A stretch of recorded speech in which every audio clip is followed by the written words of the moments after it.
A árbore da paz. Había unha vez, nun país non moi lonxano, unha aldea que se chamaba Panacea. En Panacea vivían seres de todas as cores e tamaños, pero cada un polo seu lado. Eran frecuentes os enfrontamentos e as discusións. Que me moviches un marco, que por aquí non se pode pasar, que empezaches ti primeiro, eu non fun. Enredaban en discusións, sen fin, sen que asomase por ningún lugar a luz da razón. Foron os máis pequenos do lugar, os que fartos de ver berrar aos maiores tiveron unha grande idea: plantar a árbore da paz.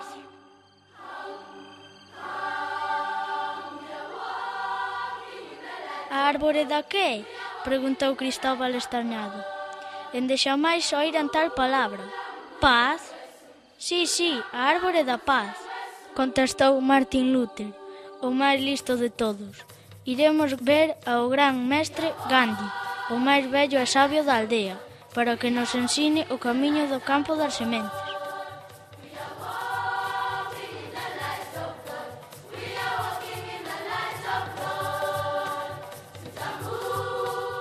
E así, cheos de ilusión, un grupo de valentes nenos partiron ansiosos por escoitar as verbas daquel velliño do que tanto irán falar. Comezaron a súa aventura. Non sen riscos atravesaron os perigosos campos da intolerancia, subiron as montañas da indiferencia, cruzaron os ríos da violencia e por fin deron co campo. Nel agromaban pequenas palabras no chan: amor, amizade, cooperación. Colleron unhas cantas con moita delicadeza, gardáronas nas súas faltrinqueiras e dirixiron os seus pasos de volta cara a Panacea.